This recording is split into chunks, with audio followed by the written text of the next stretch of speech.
have gotten active benefit from the work, very simple kinds of remedies that have been recommended to them. And we will be speaking to a couple of them for a few minutes. And then we'll be speaking with Dr. Nicholas Samstag, who is a licensed clinical psychologist here in New York City and a psychoanalyst. And we'll be looking at together the subject of the emotional substratum, if you will, the psycho-emotional level of understanding of what is it in our psyche that helps to contribute to I disorders, because there is one. And Dr. Samstag is a very dear old colleague and friend of mine, and it's really a pleasure and an honor to have him on the show for the first time, and we'll have him back again in the future. But today he'll be weighing in specifically on this subject as part of the roundtable. So the history behind Dr. Banker's work, which John, as I mentioned, is carrying on, and I am still wearing glasses because I've just begun to get educated by John. I've only done a few little exercises, more to come. But in fact, John will be in New York City this coming Saturday, February 26th, for any of you who are listening who might find that interesting, giving a workshop on eye improvement, and it's almost filled up, so if you're interested, get in touch with him at his phone number, which he will give, or at his website. So I really am eager to bring John on, and I will do so momentarily, but I just want to let you all know that the work that he's continuing of Dr. Banker's, and he's really very humble about following very closely the work that she had initiated, really spans a world of investigation that she had done into different modalities that she found in different parts of the world, including the Bates technique, which is very indigenously American, if any of you know the work of Dr. Bates going back to the 1920s, as well as kinesiology, polarity therapy, reflexology, hands-on healing, the use of herbal medicines, the use of colloidal silver, some things that have been around really even in allopathic medicine, but have since the 20s, when the Rockefellers kind of got the upper hand in medical education, have been subverted in one way or another. She has helped to revive. In fact, honestly, she's been called by the National Health Federation as the modern Galileo. Well, Galileo was fairly arrogant, and I don't think that was the case with Dr. Banker. I met her some years ago at one of the expos a number of times. But she's gotten involved with electromagnetic technologies, microcurrent technologies, the use of electricity interfacing with the eye, and actually other parts of the body. They do work that is beyond the visual field. So I'd rather have John talk more. So, John, are you on the line? Yeah, I'm right here. How you doing? Fine, thanks. Fine. How about yourself? Oh, great. Great. Having nice weather here in Boulder. Good to hear. I'm glad to have you on the line and part of this eyesight improvement roundtable. You and I have talked to some extent about the work you're doing. How would you sum it up yourself, carrying on Dr. Banker's work? Well, I've been here working here since 1992 with her in her clinic and her business. And over the years, being here every day and working with her, I actually learned all this from working with her and been pretty involved in it. This August will be 19 years now working in this field.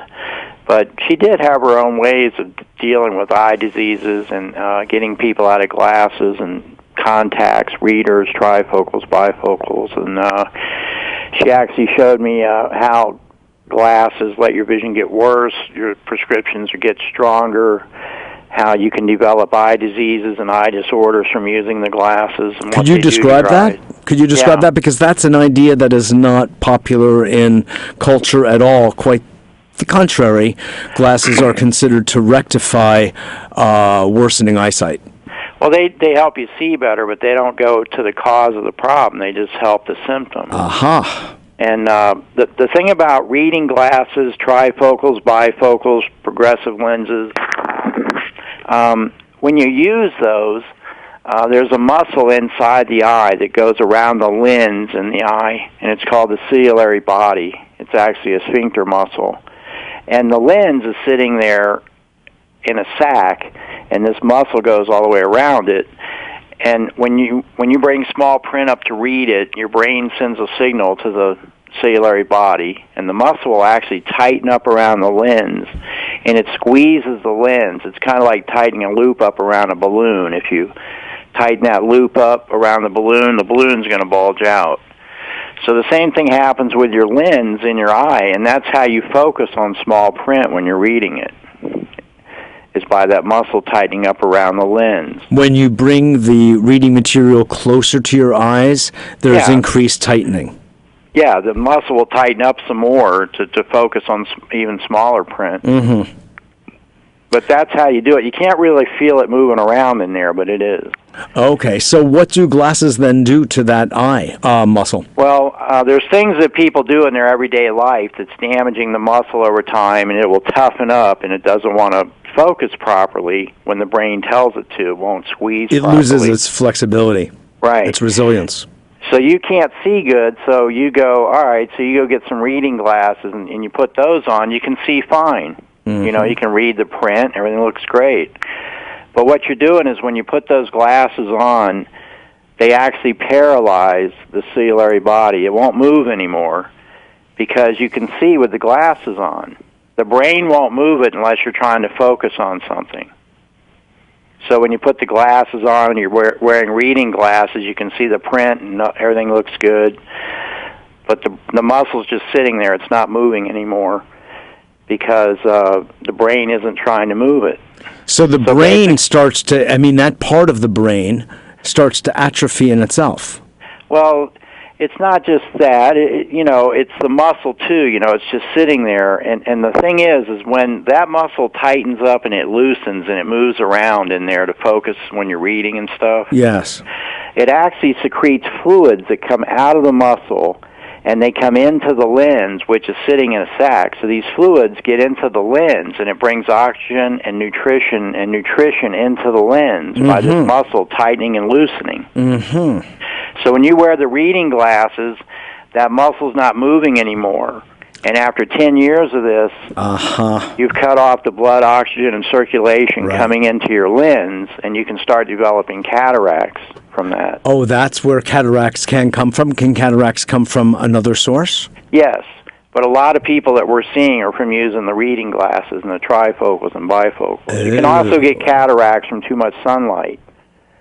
You should wear glasses when you're outside. Sunglasses with ultraviolet protection and a polarized lens is real good for protecting your eye from ultraviolet rays, infrared rays of the sun. They can damage the lens over time. Okay, so that makes a good argument. That makes a good argument for the use of sunglasses in that context. Yeah, well, Dr. Banker always suggests, and you shouldn't use color lenses like a green lens, a yellow lens, a blue lens. You want a black lens that's light enough you can see through it. But when you use a colored lens, a different color, it can change the frequencies of the light particles coming into your eye.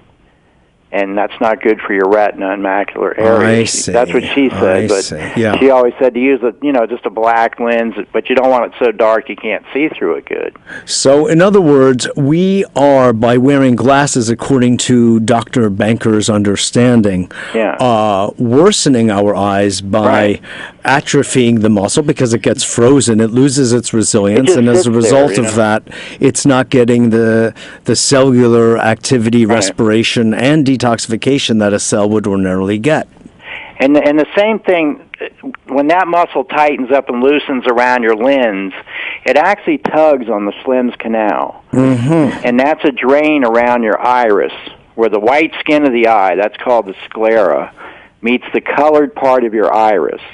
All the way around your iris right there is a drain, and it's called Slim's canal. And that lets fluid being made inside of your eye drain out under the white skin of the eye. That's if you have glaucoma, you're having troubles with that drainage system there, the Slim's canal. Mm-hmm. And so what the work that you're doing, this is kind of awesome because it means that unwittingly we, when we're wearing reading glasses, could be contributing to our own getting cataracts. Right. Well, that's why over time your prescriptions are getting stronger. It's because these muscles are, the outer eye muscles that move your eye around, they can tighten up and cause nearsightedness. So your prescriptions get stronger, as these muscles tighten up and get tougher and don't work properly. Yes. Nearsighted people, their eye is more egg-shaped. It's not round like, say, a golf ball. It's more elongated. And that's because the 6 outer eye muscles that move the eye up and down, left or right, any direction you can move it, those muscles can tighten up and hold tension. They're the only muscle in the body that holds tension. And they'll tighten up, and then they'll hold the tension. And over time, they can tighten up some more and hold more tension. And as they do that, they're squeezing the eye and making it more and more oblong-shaped. Yes. And it's throwing off your vision, hitting Reshaping the back of the eye. Properly. Yeah, reshaping the eye. I don't even want to pick up my reading glasses to read the next question, John. What do? I feel like I'm in a dilemma here. Well, hopefully you can start doing some of these eye exercises. We are doing a workshop this coming Saturday in New York City. Yeah, why don't you give the information about that? All right, it's on Saturday, February 25th, this coming Saturday. And we're going to do it at the Hotel Pennsylvania. And I actually do have just a few seats left for this workshop. Why don't you give your phone number? Yeah, if anybody wanted more information on that, they can call me at 303-494-4532. And that's in Boulder, Colorado. I'm usually here 10 a.m. to 7 p.m. Mountain Time. And we have a website. I think I can see that on my piece of paper. Right. We have a website also. Yes, good. What is the website? The website is drbanker.com. It's just drbanker.com. Excellent. Well, we have a couple of your clients on the line, which I would like to get to them in a moment. I want to just paint a quick little historical sketch, which is to say that Dr. Bates, back in the 20s, who I did some reading on some years back, was on to what Dr. Banker is doing these days, or your work is doing to continue hers. And Dr. Bates realized that wearing glasses was worsening eyesight, and he was completely ostracized by the ophthalmologic community. And he was very lonely, but he did write up his work, and he had literally hundreds, if not thousands, of clients and students. And he set it up as an educational model to educate people about how to drop their glasses. And I've known about this for, some 20 some odd years, because I've known people who have gotten the benefits from his work. The Bates work is really very well known. More recently, in the last 30 years or so, Dr. Jacob Lieberman, originally from Florida, who I had on my TV show back in the mid-90s, was talking about the same thing. He used to wear bifocals, and he was trained in the standard medical model of helping people wear glasses and learning how to prescribe them. And one day he said, something's wrong with this model. Something's wrong. And he just ripped his glasses off and threw them down, and he started to work with himself, giving himself self-prescribed exercises, and working also just with his psyche about why it is he didn't want to see what was before him. We'll get to this later in the show. And we cover a lot of this at our workshop. You do. I wouldn't be surprised. You're going, right, this Saturday? Yes, I am. I'm going to be there. You're going to be there, all right. Yes.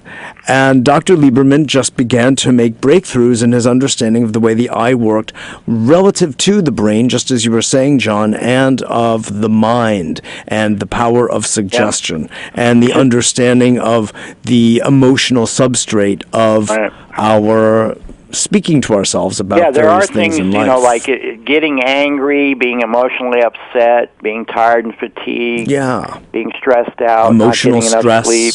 Totally. Yeah, these things can tighten up the outer eye muscles. Right. They're things that people do. Even lifting heavy weight, and straining and squinting your eyes a lot can tighten the muscles up. Exactly. So attitude's a big part of this situation. And Dr. Banker, she studied things from Tibet, China, India, Western medicine, Bates, just everything on vision improvement around the world she could find. Yes. And researched it on her own patients in her clinic for 20 years. Yes, exactly. So everything in this kit that she developed that people can get and work at home with basically, if it's in this kit, it worked. The Sure. eye It's an exercise. educational model. Let's get around to Brian, who is a chiropractor in New Jersey, if I remember correctly. Brian, are you on the line? Brian, are you on the line? Brian is not. Okay, he'll probably tune in. You're there? Yes, I'm here. Can you hear me? Now I can, yes. Good. Hi, right, welcome. good. Welcome. Thank you. Hi, just if you would take 2 minutes and give us a quick version of why is it that you first sought out help from Dr. Benker's clinic in Colorado? I started not to be able to read. I couldn't read books or a newspaper, and I was using those magnifier glasses, and they didn't work well. Then I went and got my eyes checked out, and I got reading glasses from an optometrist, and they just made my eyes hurt more. And I heard John on the radio, and I took down his number, and I called him, and I liked what he said on the program. I liked what he told me over the phone, so I got the kit. I've been using the kit for the 9 days, and now I can actually read the newspaper and read the books. Not as clear as I like, but it's so much better. Really, in 9 days? How much time? days. How much time are you spending doing the exercises? About 15 to 20 minutes in the morning. Then I do it again during my lunch, and I do it again at night. Interesting. Maybe How did you all day, read the 45. kit before you did the exercises? I couldn't, so I called up John, and he coached me over the phone. He's a very nice man, and he took the time out. Excellent. He just gave me a couple pointers. I did them, and after 4 days of doing them, I could read the book. That's amazing. So the kit didn't come with Braille. No, it did not come with Braille. It just came with it had beautiful laminated charts. And it's all these called a Tibetan eye chart, and you just trace things with your eyes, and it makes your eyes go in every direction to loosen up your muscles. That's how I look at it. So this is 9 days, and now you're a chiropractor, so you're a form of doctor, and so you understand the anatomy and physiology of the eye. Did what John was recommending make anatomical and physiological sense to you? Oh, sure. It made. I also because when he talks about the lens, how it changes the structure of the lens. Yes. That's what made the most sense to me. Interesting. Yeah, the ciliary body squeezing the lens. Yes. And yes, Brian yes. is going to the workshop also on Saturday. Yeah. Okay, great. I will be there. Okay, excellent. Well, thank you so much for weighing in and sharing your experience with us there, Brian. All right. Thanks for having me. Absolutely. I'll see you Saturday, John. Sure. All right. Bye-bye. Let's tune in now. Is Steve on the line? Steve. Steve's on the line. Okay. Hi, Steve. Hi, how's everybody? All right, thanks. All right. We're hanging. So tell me, what inspired you to contact John Monroe out in Boulder about your eyesight? I heard John Monroe being interviewed on WBAI a few months ago, and what he had to say really intrigued me. So I jotted down the phone number, and I contacted him later on, and we discussed, my specific eye problem. So it wasn't just intellectual curiosity? No. You had a particular problem? What was it? I met him at the New Life Expo at our booth. Okay, let Steve tell the story here, John. All right. Okay. John Monroe informed me that they were going to have a booth at the New Life Expo, which was held in Manhattan at the New Yorker Hotel. Okay, but just tell me, what was your eye problem that you wanted addressed? Okay, I have severe cataracts. And do you mind if I ask how old you are? I'm 54 years old. Okay. And John had recommended a herbal eye drop formula specifically designed for cataracts. Now, had you gone for any kind of surgery or any kind of medical assistance before going to John? I had seen my mainstream eye doctor, but he told me that there was nothing you could do. You have to get him surgically removed. So I didn't believe that. So why didn't you do that? Because there's a risk associated with that, and I had heard of other methods of reversing cataracts naturally. I see. So you didn't go for the surgery, No, and I didn't. you started taking these eye drops. Is that what you're telling me? Yes, that's what I'm telling you. And how long have you been taking them, and what have been the results? I've been taking them since October 23rd of 2011, and I see a improvement in the clarity of my vision. To what extent? How would you summarize it? I can see things clearer now, and I believe the improvement would be about, say 12 to 15% if I had to put it on a percentage basis. Mm-hmm. Has it been steadily improving over this time, or did it reach a plateau and stop, or how would you describe it? I would say it's steadily and slowly improving. To this day? Yes, to this day. Are you doing exercises, eye exercises as well? I'm doing one eye exercise. Does that mean one eye, or? No. I'm doing one specific eye exercise that Mr. John Monroe had mentioned over the radio. Okay. So, but you don't have any other measurement of the status of your cataracts at this point, but at least you do know that your eyesight has improved some 12 or 15% in the last November, December, January, 3.5 or so months. Yes, I notice an improvement in the clarity of the vision. Excellent. So when people have cataracts, your visual field gets cloudy, gets smoky looking. Yes. And if you start reversing the cataract, you start noticing that clearing up. Yes, indeed. Wonderful. And whatever is in these drops, I imagine that it's all natural, or there are some... Yeah, it's a natural product. It's an herbal product, herbal formulation. Okay, great. An eye drop. All right, wonderful. Well, Steve, thanks so much for weighing in here. It's really interesting to hear. Okay, thanks for having me. Absolutely. Thank you. Have a good evening. You too now. Okay, bye-bye. Is Brad on the line? Brad is not on the line. Okay. Well... Did you call his number? Maybe we... can we call him? All right, great. He's calling right now. Brad is a researcher in biology at Cornell Medical Center. Yeah, Again, you want to check his number? Very interesting. It's being done. Okay. It's very interesting that, folks who often work in allopathic medical contexts seek out alternatives for any number of things, certainly not eye illnesses alone. Would you say something more about cataracts? I'm actually very concerned about my father. And he had one eye. He had one eye operated on, and right. I think he is loath to have the other one operated on, and I really would like to see if he could get some help in a natural way. Right. Well, it depends on what type of cataract he has and what stage it's at. Yes. So they go from a stage 1, 2, 3, and 4, and 1 is a beginning cataract, and stage 4 is a very developed cataract. Mm-hmm. So we can usually work with people that are stage 1 and 2. And, people working with our program, when they get out of their reading glasses and improve their eyesight, they can prevent getting cataracts. Mm-hmm. And glaucoma. I see. But once it reaches, people have can be prevented. Once it reaches stage 3 or 4, you're really not able to intervene. It gets too developed, it gets too set in there, advanced. And it's hard to reverse it. Wonderful.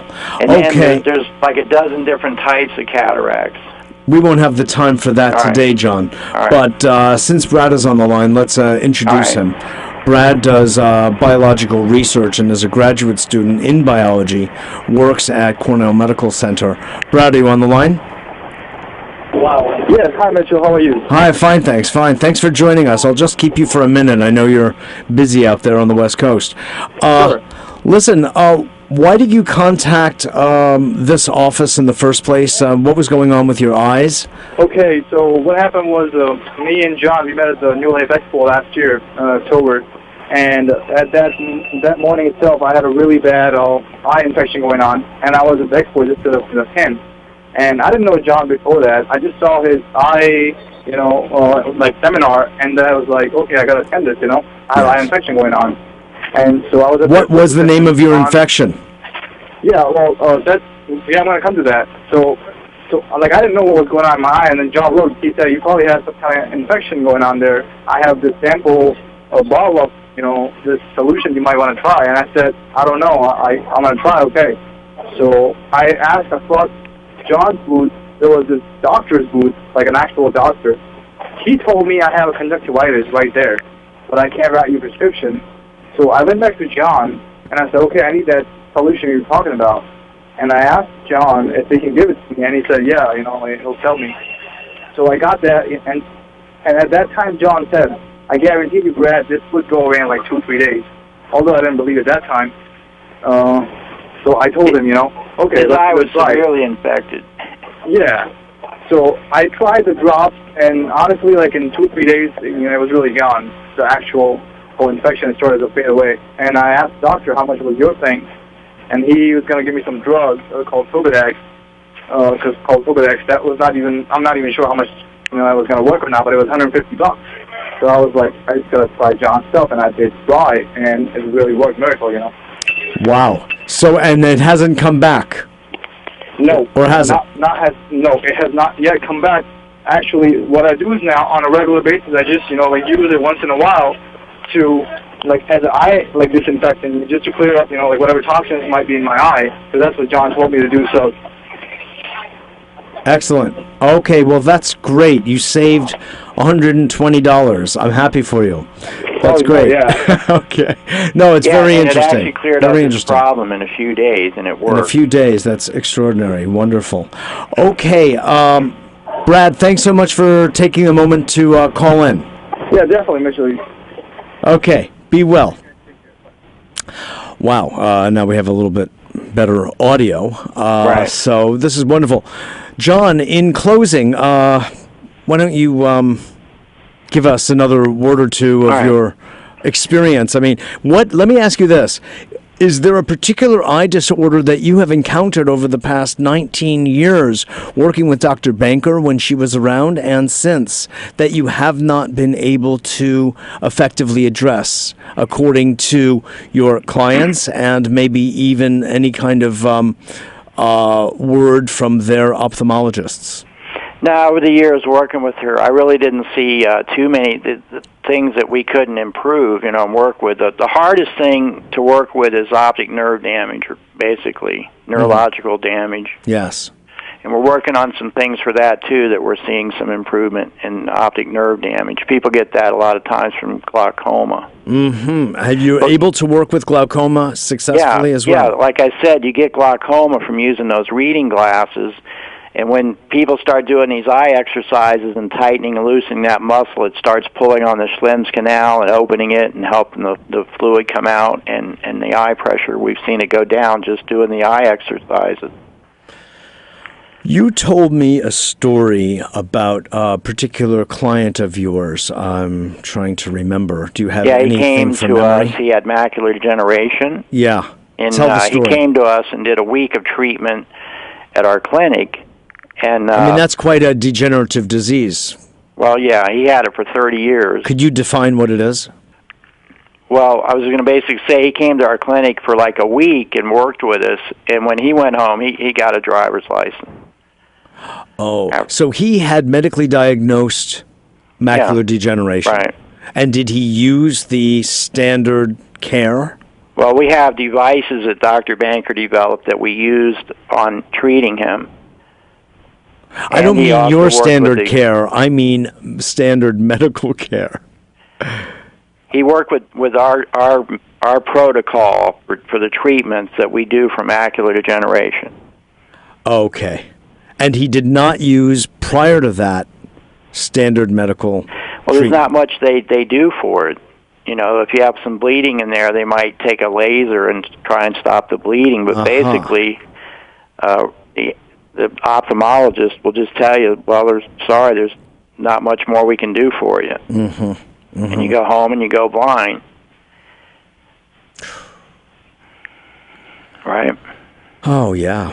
Yeah. So basically, macular degeneration, from Dr. Banker's standpoint, was caused by poor circulation of blood and oxygen to the retina.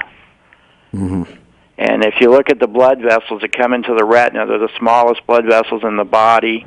They're about the diameter of a human hair. They look like human hairs. Mm-hmm. And if they get clogged up with plaque and calcium, you have blood cell aggregation where your blood cells are sticking together like a roll of coins. Sure. Or called rouleau. From the blood cell yeah. analysis view, yeah. And then if you have, there's things like tannic acid that's in coffee and regular tea, and it causes blood vessels to tighten up. Ooh. So getting people off of these products and things, animal products, more vegetarian diet, getting them off coffee and tea. Artificial sweeteners can damage the optic nerve and the retina with the methanol that's in it, the methyl alcohol. So there's a lot of things people do, cigarettes, alcohol, that damage the retina. Wow. We have ways of reversing So dietary change, give up coffee, right. Give up tea, etc. Yeah. And we use Chinese herbal medicines that people can take that nourish the retina and strengthen the retina. There's dietary things you can do to strengthen the retina. So we've actually helped people stop the progression and even improve it at home. And some people come out to the clinic and do treatments here. Yes, exactly. But some things can be done even from home through instruction. And we cover all this at our workshop coming up this Saturday. Excellent. John Monroe, I want to just thank you very much for being a guest on the show today and sharing with us your wealth of experience and knowledge about improving eyesight. You're doing anybody has any questions, any more information, we got the website, drbanker.com, and they can always call here at the clinic. Give your number one more time. The number here at the clinic is 303-494-4532. Wonderful. John Monroe, thanks again, and I look forward to seeing you next weekend. All right, we will talk to you Saturday. All right, sounds great. Bye-bye. Bye-bye now. Wow, I hope you're all seeing straighter as a result of that conversation. And we're going to take it yet another step. First of all, I just want to let you all know you're listening to Mitchell J. Rabin on A Better World, and we are broadcasting through Progressive Radio Network. Come visit us at our website at www.abetterworld.net or .tv. Join our community. Get on our newsletter and tune in to what we're doing every single week right here, as well as on Blog Talk Radio, a new show where we're going to be addressing specifically matters having to do with socially responsible economics and business. It's a major piece of what's going on in our society today, and I'd really love you to join in. In fact, on this Wednesday, we're going to have call-ins, so please come and call in. Just go to the website at betterworld.net. You'll get more information. And our weekly TV show, which is every Tuesday night at 10:30 in Manhattan. Again, just go to the website. You can tune in from anywhere else on the planet from that website. So now we have covered the physiological and the anatomical aspects of eyesight, what degenerates it, and ways to heal it in natural ways. Now, as I don my glasses, I am going to interview a very special man, clinical psychologist and psychoanalyst, who has for the past 20-some-odd years been working with people, especially in New York City, on different psychoanalytic, psychological matters that confront them. And his name is Dr. Nicholas Samstag.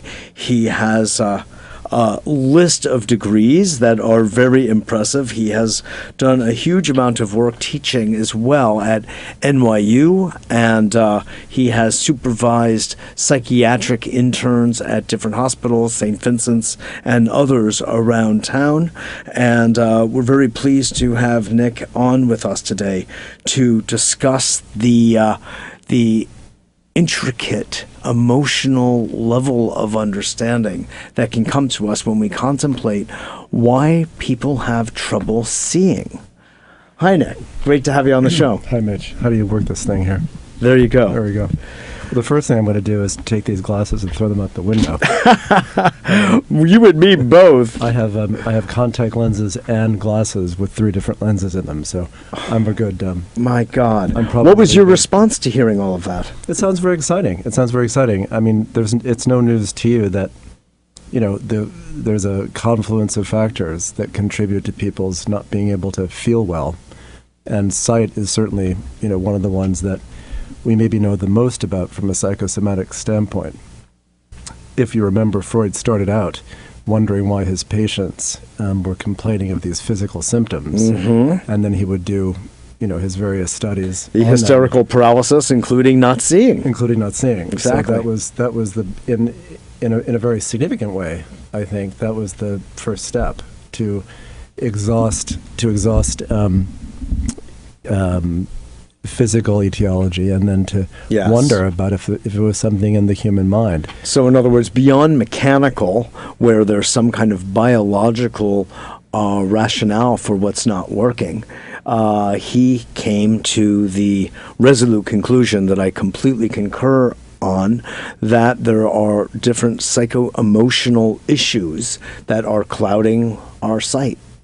They're clouding our sight, right. And that it's rarely the case that it's a strict dichotomy of, it's only a physical problem, it's only a mental problem. There's always, in my experience at least, an interaction effect. Yes. I've worked with people whose physical conditions, eyesight as well as other forms of somatic complaints, actually improve once they start making the connections between the two realms of experience, the inner world and the outer world. I'm working with someone now who has seen himself since he was a small boy as being infirm, as not being able to do things. And he certainly has racked up impressive medical charts having to do with, the dysfunction of this. Impressive to the doctors, for sure. Well, impressive to the doctors, and also he suffered. Sure, of course. But being able to actually ask the question, how bad is this? What is this? How bad is it? And what do I want to do about it? What kind of responsibility do I want to take? I've seen an enormous amount of improvement. And I don't think it's particularly anything that I did. I don't think that it's a question of, my interventions per se. I think it was simply asking the questions that hadn't been asked before, and allowing him for the first time to take a look at specifically the relationship that we're describing. How old is he? He's in his late 50s. And so he's been living with this all his life. All his life. Saw himself as, and still does to a certain degree, as an infirm and physically compromised person. But now he's able to take a new look. No pun intended. It's almost impossible not to pun on the site. It's all over the place. It's all over the place, right? So I think that's the news, and in a way, it's no news because Freud talked about it, and so many other people. Well, even before Freud, with all due respect, this was an understanding that goes back to at least the ancient Greeks. And curiously, indigenous cultures never understood the separation that we understand, that's Cartesian in nature, between a separation between mind and body. It's not in their language. It's not in their conceptual understanding or framework. The Chinese, for instance, which of course I've studied at length, the Ayurvedic, the Tibetan system, even the Talmudic system, did not understand a separation between these things. It's a really new import that got capitalized upon for lots of reasons and separated out. But Freud, thankfully, was one of those who came forward in, relatively recent history to reconnect the dots, if you will, between psyche and soma. And you're continuing that work, of course, through your work as a psychoanalyst and me as a psychotherapist. And the work I've told you about at some length of total biology, I'm going to share this one story with you, Nick, and the audience. I was invited by Dr. Claude Sabah, who is a Moroccan-born Jewish physician and PhD in, I believe, biochemistry, who was the originator of total biology, which is based on the work of Dr. Hammer's German New Medicine. Not to go too far afield in that direction, but it happens to have historical antecedents. And he invited me up to Montreal some years back in October of 2004, to an eye disease seminar, of all things. And I thought, well, why not? I didn't wear magnifiers then. I thought, yeah, let me go. And I wanted to actually meet him for purposes of interviewing him for the TV show. Anyway, I've got to tell you, it was almost like a revival meeting. And he's a very, I don't know how to say, he's a doctor, and he's got the attributes of a doctor, and stereotypically, he lectured for hours and hours. I had a translator. My French wasn't that good anymore, and at the end of a series of lectures and a few bad jokes peppered in between, he invited people who felt they had, and they were all professionals. They were psychologists, they were psychoanalysts, they were psychiatrists, they were nurses, who were his students. One man got up and said, I was a child in the Holocaust in Hungary, and I have had a rare eye disease since then, and my eyes have been blurry, even with glasses. There's been no medical intervention that's been able to fully cure my problem. But for the first time in listening to all that you were saying, Dr. Sabah, I now have seen certain things in my past, in my childhood, that I did not want to see. And when I saw that they were not my fault, I wasn't responsible for what actually happened to me in those camps and the loss of my father and my mother, etc. I can tell you right now, at the end of the seminar, I am seeing. And it was just, people powerful. Started crying to hear a story of this man who was in the 70s tell the story. Anyway, I'm just using that, Nick, to kind of illustrate the kind of power of the work that you and I do relative to helping people understand the emotional underpinnings, if you will, of physical illness. Right. That's a profound and interesting story. Let's not forget, we shouldn't see everything.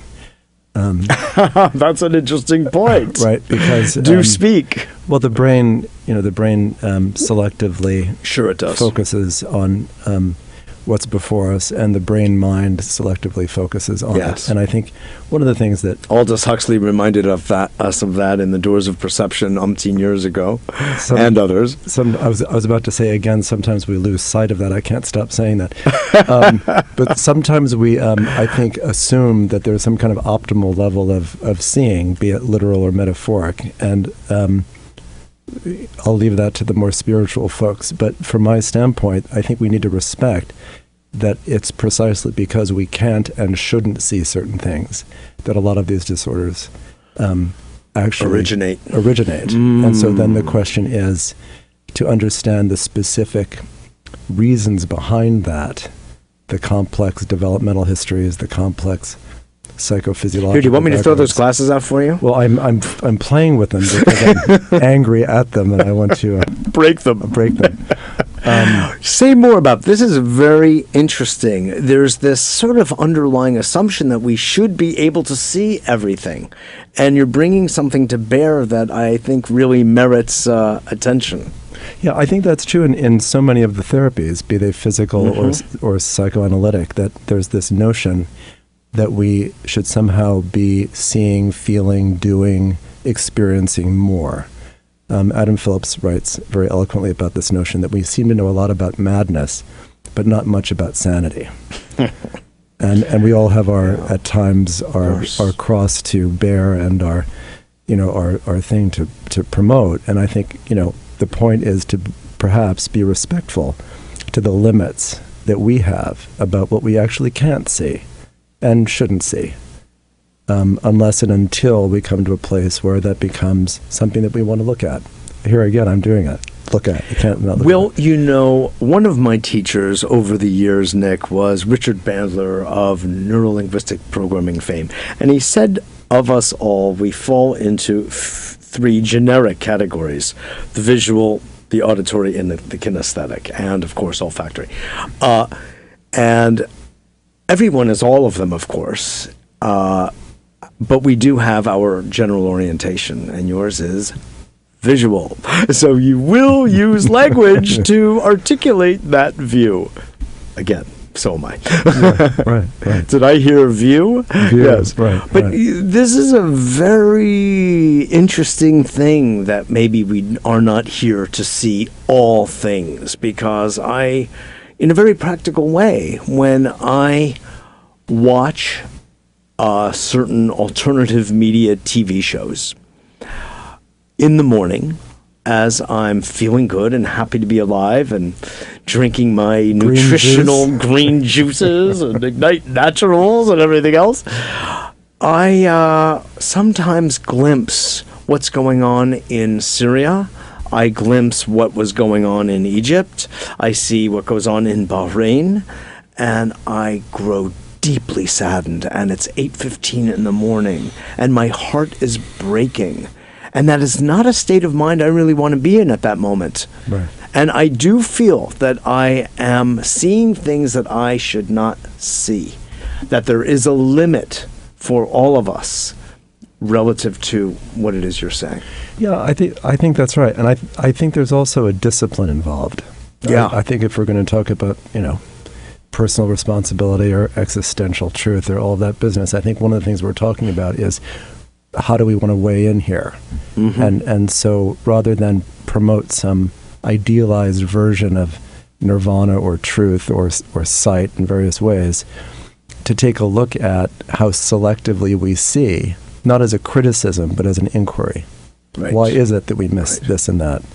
And, not to mention, the idea that all of perception is interpretation. We know that from a physiological level. Anyway. Right. So there's no point really in thinking about veridical reality. We're interpreting it physiologically, we're interpreting it psychologically, and then to inquire on why we interpret the way we do.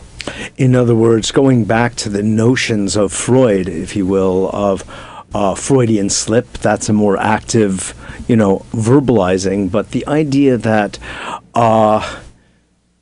in a conversation, there will be some people who will miss certain pieces of the conversation because they are, in a sense, not psychologically equipped to get it. It's as though it goes through into one ear and out the other, and they missed it. So, too, we miss certain things in our visual field that we may not be prepared to see. That's right, and I think that the missing, variously described, is not necessarily a liability. So it doesn't, to my mind, mean necessarily that there's some deficit, but that there's a bias. Yes, there's a bias. And that there always will be, well and put. that there always has to be one. Yes. Because if there wasn't one, we'd be an undifferentiated, sponge-like creature. Yes, exactly. The all-seeing. The all-seeing exactly. sponge. This is wonderful. Nick, I so appreciate your input here, and it's very interesting. Give your phone number out to the audience in case anyone would like to get in touch with you. Really? Do you remember it? No. 212-991-8741. If you would again. 212-991-8741. Wonderful. Dr. Nicholas Samstag, thanks so much for being a guest on A Better World today with me. Well, thank you. It's been a treat. I'm so glad. So, you have some greater insight, as we said in our newsletter, by listening to this show. You got some practical information for those of you who might want to check out the workshop this weekend. I believe there's a little bit more space, he told me. So just go to www.drbanker, no period, even though everything needs to be and should be well punctuated, .com. And this is Mitchell J. Rabin. I'm just very glad you joined us, and I hope you got something out of today's show having to do with alternative methods of healing eye problems, from cataracts to macular degeneration to, I'll just say my girlfriend had pink eye recently, she told me. I said, oh, really? How did you get pink eye? She said, I kissed a pink dog. So on that note, avoid pink dogs.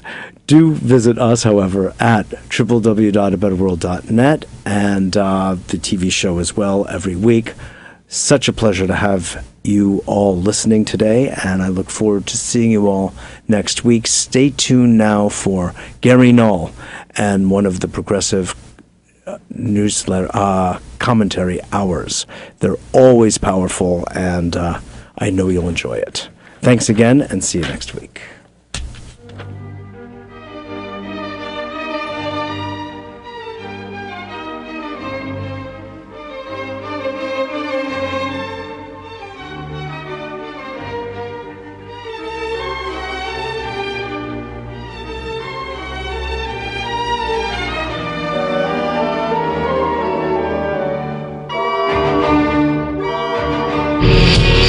This is PRN, the Progressive Radio Network.